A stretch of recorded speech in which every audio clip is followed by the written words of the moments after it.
පහුගිය ජනාධිපතිවරණ වෙලාවේ මැතිවරණ වේදිකාවල ජනාධිපතිවරයා ඉතින් පැහැදිලිව කිව්වා විදුලි බිල 3 එකක් අඩු කරන්න පුළුවන් කියලා. ඉලක්කම් කියලා 3000 බිල 2000 කරන්න පුළුවන්. ඒ වගේ ගණන් ටිකක් කිව්වා. දැන් අපිට ප්‍රශ්නයක් තියෙනවා ආණ්ඩුවට එහෙම නැත්නම් ජනාධිපතිවරයාට නැත්නම් ඒ කතා සම්බන්ධයෙන් අවශ්‍ය පසුබිම් හදපු කට්ටියට අමතක වෙලා තියෙනවා එහෙම කිව්වා කියලා. ඒක නිසා අපි අද මෙතනට ඇවිල්ලා ජනාධිපතිවරයාගේ ඒ අරමුණ ඉටු කර ගැනීමට අවශ්‍ය වෙන සහයෝගය දුන්න කියලා හිතාගත්තත් වැරද්දක් නෑ. කරුණා කරලා මේ රටේ මිනිස්සු බලාපොරොත්තුෙන් ඉන්නවා යම් ආකාරයක සහනයක් විදුලි බිලේ තව අඩුවීමක් බලාපොරොත්තුෙන් ඉන්නවා. ඒ වගේ වෙලාවක කාගේ හරි පදයකට නැටවිලා රූකඩයක් වෙලා Tamanට කරගන්න බැරිදයක් කාගේ හරි මුවාවෙන් කරන මට්ටමට ආණ්ඩුවට ඇටෙන්න එපා කියලා. ඒ වගේම අපිට මතකයි හඳුන්වන්නේ ඇමතිවරයා සඳහන් කළා මේ කවුද සමන්ත විද්‍යාරත්න ඇමතිවරයා සඳහන් කළා ඒගොල්ලන් ගහන පදේට අපි නටන්න ලෑස්ති නෑ IMF එකට අපි දාන කොන්දේසි වලට වැඩ කරන්න පුළුවන් විදිහට තමයි වැඩ කරන්න කියලා. ඉතින් ඒක නිසා මේ අතීතය අපි බොහොම ආදරෙන් මතක් කරලා දෙනවා. අපිට දේශපාලනයක් අදාළ නැහැ. සිවිල් සංවිධාන ක්‍රියාකාරීන් හැටියට මේ රටේ සිවිල් පුරවැසියන් ජනතාව සම්බන්ධයෙන් කැක්කුමක් තියෙනවා. මොකද ඒ පුරවැසියන් ගොඩේ තමයි අපිත් ඉන්නේ. අපිත් මේ පීඩණයෙන් හැම වෙලාවෙම පීඩාවටපත් වෙනවා. බැට කනවා, ප්‍රශ්න වලට මුහුණ දෙනවා. ඒ නිසා ඒ හැඟීම ඇතුව අපි ජනතාව සියලු දෙනාටම කරන්න බැරි දෙයට අවශ්‍ය නායකත්වය දෙනවා.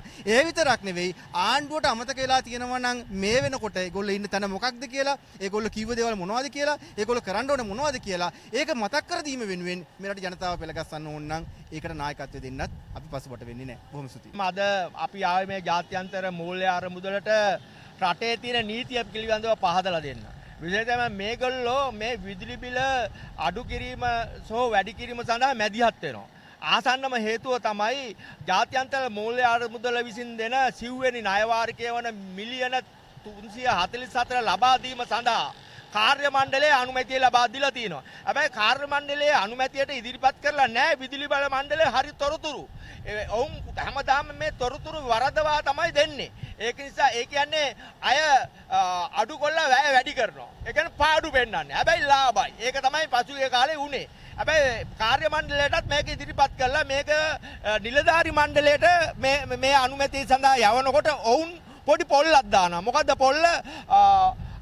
පිරිවැයට අනුව විදුලි බිල සකස් කරන්න ඒ වගේම මිල සූත්‍රයක් හඳුන්වනවා. මේ කරුණු දෙක තමයි කියන්නේ. හැබැයි මේ දෙකම දැන් සිද්ධ මේකෙන් අවම පිරිවැයට විදුලි බිල සකස් වෙනවා. මොකද රටේ නීතිය කොයි රටකවත් රටක නීතියට නැත්තම් සොයරිත්වයට අත ගහන්නේ නැහැ කිසිම සංවිධානයක්. කනගාටුයි මේ ජාත්‍යන්තර මූල්‍ය අරමුදල මේ රටේ නීතියට සොයරිභාවයට අත ගහලා තියෙනවා. අර ගමේ පොලිකාරයා වගේ කොන්දේසි දාලා තියෙනවා. වහම මේ විදුලි බිල පිරිවැයට අනුව සකස් කරන්න කියලා. මේ විදුලි වල පනත 30 වෙනි වගන්තියේ නීත්‍යානුකූලව තියෙනවා. මහජන උපේක්ෂා කොමිසමට බලයක් දීලා තියෙනවා. මෙය අවම පිරිවැයට යටතේ කරන්න කියලා. හැබැයි ඒකටත් විදුලි බල මණ්ඩල වැරදි පූර්වකථන අනුව විදුලි බිල වැඩි කිරීම උස්ස බිලියන ගණන් ලාභ ඉපෙව්වා. දැන් පසුගිය කාලේ 120ක් අඩු කරනකොටත් වැරදි විදියට තමයි පූර්වකථනයන් එව්වේ. මං හිතන්නේ මේ වැරදි පූර්වකථනයන් තමයි ජාත්‍යන්තර මූල්‍ය අරමුදලට යවලා තියෙන්නේ. ඉස්සෙල්ලා මේ විදුලි වල මණ්ඩලයේ පිළිබඳ ව්‍යවහාරක විගණනයක් කරන්න ඕන මේගොල්ලන්ගේ අයවැය පිළිබඳව. එහෙම නැතුව මේ ජාත්‍යන්තර මූල්‍ය අරමුදල මේ පිළි අරගෙන මේව කතා කරනවා නම් අපි එකට විරුද්ධයි. ඔවුන්ට අපි කියනවා මේ රටේ නීතිය පනතක් කියන්නේ නීතිය. විදුලි වල පනත කියන්නේ නීතිය. නීතිය අව්‍යාවිතා කරන්න තර්ජනය කරන්න එපා. බිලියන 344ක් පෙන්නලා නීතිය කඩන්න තමයි කියන්නේ මේ රටේ අවනීතිය ගෙනියන්නේ. මේ රට ආණ්ඩුව ඇවිල්ලා තියෙන නීතිය ක්‍රියාත්මක කරන්නනේ. ඒකින්ද අවනීතියට යට වෙන්න එපයි කියන එක අපි මේ ආණ්ඩුවට කියනවා. විදුලි බිල අඩු කරන්න පුළුවන්. ඒක නිසා මේ එක වංගු දාන්න නැතුව හෙට පැවැත්වෙන මහජනතා උපදෙස් කොමිසමේ සාකච්ඡාවේදී තීන්දුව කරන්න විදුලි බිල අඩු කරන්න. එහෙම නැත්නම් රටේ සියලුම මේ ඉන්න සමස්ත සමාජික ක්‍රියාකාරීන් එක්ක මේ ආණ්ඩුවට සහ විදුලි වල මණ්ඩලයට සහ ජාත්‍යන්තර මූල්‍ය අරමුදලට එරෙහිව අපි සටන් වදිනවා.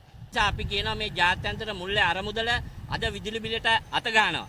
විශේෂයෙන්ම මේ ජාත්‍යන්තර අරමුදලේ ශ්‍රී ලංකා නියෝජිත ඉන්නවා. විශේෂයෙන් ටැපජියෝ ඇත්තටම මොහු ඇතුළේ පිරිසක් ඉන්නවා. එතකොට මෙයාත් එක්ක ඉන්නවා එකතු වෙලා සම්බන්ධ වෙලා වැඩ කරන මේ මාතා මහත්මිය ඉන්නවා. මෙයා තමයි දේශීය නියෝජිතවරිය. ඉතින් මේ අය තොරතුරු හොර රහසේ විශේෂයෙන්ම විදුලි බල මණ්ඩලයේ සභාපති, ඒ වගේම මුදල් අමාත්‍යාංශයේ ලේකම්, ඒ වගේම විදුලි බල හා බලශක්ති අමාත්‍යාංශයේ ලේකම් එක්ක එකතු වෙලා මේ සත්‍ය තොරතුරු විකෘති කරනවා.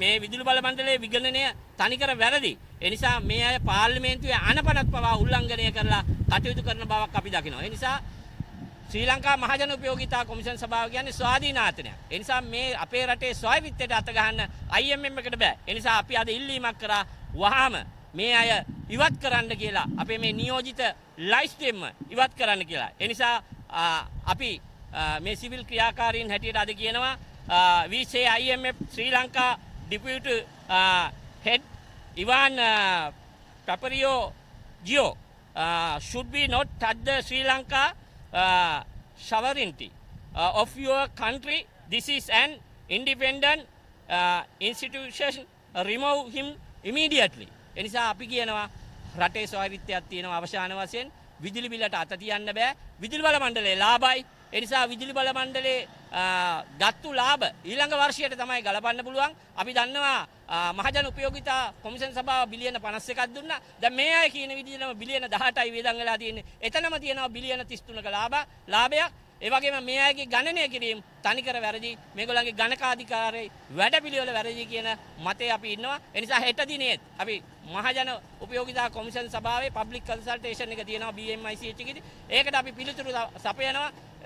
ඒකෙදී අපි බිලියන 40ක් මේගොල්ලෝ හංගලා ගනුදෙනු සිදු කරනවා. ඒක අපි හෙට දිනේදී රටට හෙළි කරනවා. මේ විදුලි බිල ඇත්තටම වැඩි කරන්න බෑ සතයක්වත්. මේක 120ක් 25ක් අඩු කිරීමේ හැකියාව තියෙනවා. ඒ නිසා අපි දන්නවා මේ මුදල් අමාත්‍යාංශයේ ලේකම්වරයා හෙට අනිද්දා පෙන්ෂන් යනවා. මුන් හදන්නේ ජාත්‍යන්තර තනතුරක් ගන්න.